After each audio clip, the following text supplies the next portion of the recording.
Hello everyone, dear students. कल हमने Kirchhoff के दोनों लॉज पढ़े थे, केसीएल और केवीएल।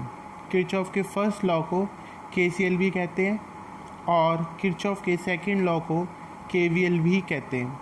आज हम उन्हीं पर बेस्ड एक न्यूमेरिकल करने जा रहे हैं जो कि एग्ज़ाम पॉइंट ऑफ व्यू से बहुत इम्पोर्टेंट है। अक्सर पूछा भी जाता है, कॉम्पिटिटिव एग्ज़ाम्स में भी आता है। क्वेश्चन है हमारे पास, using Kirchhoff's law calculate the value of electric current I1, I2 and I3 in the given circuit. ये हमें सर्किट दिया हुआ है एक। इसके अंदर हमने पॉइंट्स देखे हैं, ये पॉइंट्स दिए हुए हैं ए बी। ए से बी के अंदर एक रेजिस्टर लगा हुआ है 3 ओम का और एक सेल लगा हुआ है जिसकी वोल्टेज है 6 वोल्ट। इसी तरीके से बी से डी जाते हैं तो सिर्फ ये कनेक्टिंग वायर है, इसके बीच में कोई रेजिस्टेंस नहीं है, कोई एक्स्ट्रा वोल्टेज नहीं है। फिर जब डी से सी जाते हैं तो एक 12 वोल्ट की बैटरी लगी हुई है, सेल लगा हुआ है, सेल कहेंगे हम इसे। अगर एक नेगेटिव पॉजिटिव होते तो सेल, एक से ज़्यादा नेगेटिव पॉजिटिव होते तो हम उसे बैटरी कहते हैं। 5 ओम का ये रेजिस्टर लगा हुआ और एक बीच में ही आर्म है इसकी, पी से क्यू की तरफ भी एक रेजिस्टेंस लगा हुआ, पी क्यू के बीच में 2 ओम का रेजिस्टेंस। अब हम ये देख रहे हैं, इसमें करंट की वैल्यू लिखी हुई है I1, यहाँ लिखी हुई है I2 और यहाँ लिखी हुई है I3। क्वेश्चन ही ये है कि हमें I1, I2 और I3 की वैल्यू को ही फाइंड आउट करना है। ये हमारा क्वेश्चन है, ये जो हमें ढूंढना है। अब इसको सॉल्व करने के लिए हम किरचॉफ के दोनों लॉज का इस्तेमाल करेंगे। जैसे सबसे पहले हमने इस पॉइंट P पॉइंट पर KCL को लगाया, यानी from KCL at point P we have, P point पर हम KCL लगाएं। अब किरचॉफ का KCL का मतलब किरचॉफ करंट लॉ क्या कहता है कि जिस पॉइंट पर हम ये लगा रहे हैं, अप्लाई करते हैं, उस पॉइंट पर आने वाले करंट की वैल्यू जाने वाले करंट्स की वैल्यू के बराबर हो गया। अब P पॉइंट पर ये I1 जो है वो P की तरफ आ रहा है, I2 जो है वो P से जा रहा है और I3 भी P की तरफ, ये I3 जो है ये P की तरफ आ रहा है। तो हमने जाने वाले करंट को रखा एक तरफ I2 को, और I1 आ रहा है और I3 भी P की तरफ दोनों जा रहे हैं, तो ये दोनों इस तरफ, यानी incoming current I1 plus I3 equal to हो गया टोटल आउटगोइंग करंट। ये I1 और I3 टोटल इनकमिंग करंट हो गया और ये टोटल आउटगोइंग करंट हो गया। ये हमारी इक्वेशन नंबर 1 हो गई। इसी तरीके से अब हम अप्लाई कर रहे हैं किरचॉफ का voltage law, Kirchhoff's voltage law to the mesh APQBA। Mesh मतलब लूप, लूप मतलब एक क्लोज्ड पाथ। कौन सा? A से P, P से Q, Q से B और B से वापस A, तब ये बंद होगा पूरा। यही हमने यहाँ पे लिखा है, A से P, P से Q, Q से B और B से वापस A। इसमें हम KVL लगाएंगे। किरचॉफ का वोल्टेज लॉ कहता क्या है?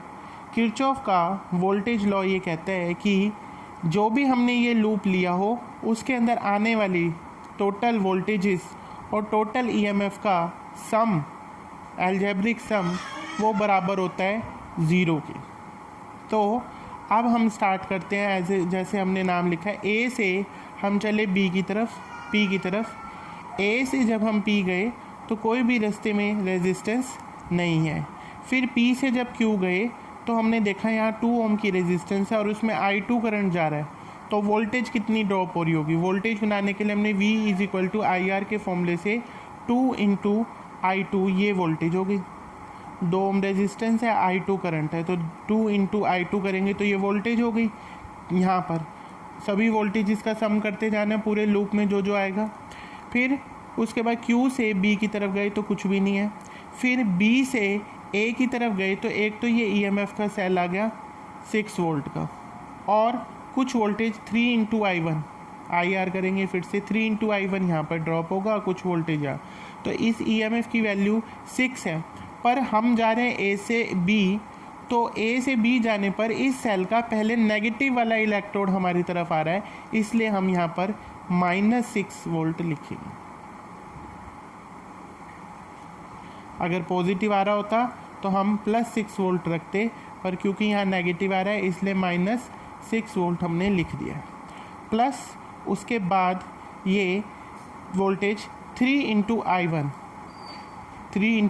I1। अब हम भी जा रहे हैं बी से ए की तरफ और ये I1 भी जा रहा है बी से ए की तरफ, तो इसलिए ये क्या रहेगा, प्लस का ही रहेगा। तो हमने यहाँ पर लिख दिया प्लस के 3I1। और वापस ए से शुरू हुए थे, ए से पी, पी से क्यू, क्यू से बी, बी से ए, सब वोल्टेजेस का, ये दोनों वोल्टेजेस और ये ईएमएफ, इन सब का टोटल करके = 0 रख दिया। अब हम इस -6 को इस तरफ ले गए और इसको हमने इक्वेशन नंबर 2 नाम दिया है।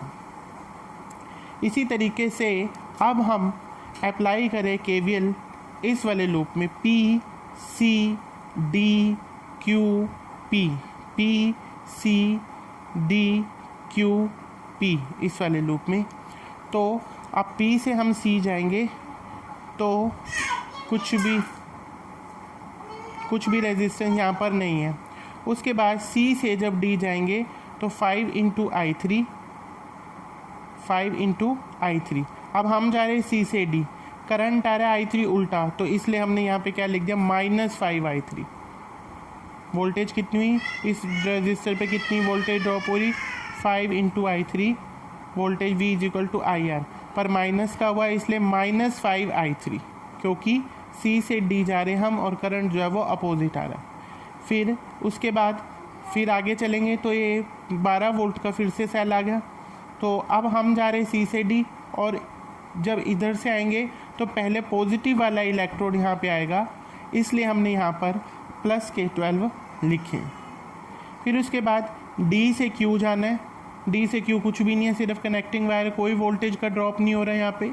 फिर उसके बाद Q से P जाना है, करंट आ रहा है पर उल्टा, इसलिए -2I2 यहाँ पर हम लिखेंगे। इस 12 को जब हम उस साइड ले जाएंगे तो, या हमने क्या किया, इस 12 को यहीं रहने दिया और ये भी माइनस का था, ये भी माइनस था, इन दोनों को उधर ले गए, तो ये क्वेश्चन नंबर 3 आई।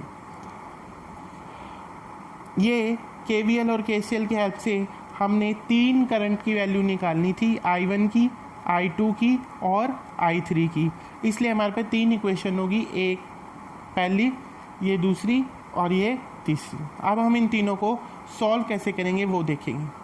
तो सबसे पहले हमने ये देखा कि पहली इक्वेशन है उसमें I1, I2, I3 तीनों है, पर दूसरी इक्वेशन में I2 है, I1 है, तीसरी में I2 है पर I3 है, तो इनमें अलग अलग वेरिएबल्स हैं। इसलिए सबसे पहले हम इक्वेशन नंबर 1 से इस I2 की वैल्यू को दोनों में रिप्लेस कर लेंगे। यानी हमने इक्वेशन नंबर 2 में इस I2 की जगह ये डाल दिया I1 + I3, यानी इक्वेशन 1 इज पुट इनटू या यूज्ड इनटू इक्वेशन नंबर 2। 2 × ये था I2, और I2 कितने के बराबर है, I1 + I3, तो यहाँ पुट कर दिया 2 × I1 + I3 प्लस पीछे वाला ये 3I1 = 6। इसको सॉल्व करा तो ये आ गया 5I1 + 2I3 = 6। इसी तरीके से इसमें भी यहाँ पर I2 है 3 नंबर इक्वेशन में, इसमें भी हम ये 1 से वैल्यू डाल देंगे, I1 + I3 यहाँ पर डाल दिया इसमें इस I2 की जगह, और ये लिखते हैं यहाँ पे, बाकी एज इट इज़ 5I3 + 2 यहाँ था I2, उसकी जगह आ गया ब्रैकेट में लिख दिया I1 + I3 = 12। इसको हमने मल्टीप्लाई करके सॉल्व कर लिया। अब इक्वेशन नंबर 4 और 5 को, ये वाली टर्म को इक्वल बनाने के लिए 5 को 2 से करेंगे 10 हो जाएगा, और इस 2 को भी 5 से करेंगे, इसको 5 से करेंगे तो 10 हो जाएगा। यानी इस इक्वेशन को, पूरी को, चौथी इक्वेशन को 2 से और पांचवी इक्वेशन को 5 से मल्टीप्लाई कर लिया, ताकि इनके कोफिशिएंट बराबर हो जाए, ये दोनों 10-10 बन जाए। अब उसके बाद हमने सिंपली इसको माइनस किया, 10I1 कैंसिल हो गए, 435 ये -31I3 बच गया, और 1260 में से -48, माइनस से माइनस कट गया, I3 = 48/31 एम्पियर, यानी I3 की वैल्यू आ गई। I3 की वैल्यू आने पर हमने किसी भी इक्वेशन में इसको डाल करके I1 की वैल्यू निकाली सिंपली पुट करके, और I1 आने पर I3 आने पर हमने पहली इक्वेशन जो कि इन तीनों का सम थी I2 = I1 + I3, वहाँ से I2 की वैल्यू भी निकाल ली। तो इस तरीके से हमने इस सर्किट में I1, unknown current I1, I2 और I3 तीनों करंट की वैल्यू को फाइंड आउट किया है यूजिंग किरचॉफ के दोनों लॉज का इस्तेमाल किया है। P पॉइंट पे हमने KCL लगाया, और एक इस लूप में हम इसको यूँ लिख सकते हैं, हमने इस लूप को यूँ लगाया और इस लूप को यूँ लगाया इस डायरेक्शन। तो हम इसका इस्तेमाल करके कैसे भी ये तीनों करंट की वैल्यू को निकाल सकते हैं।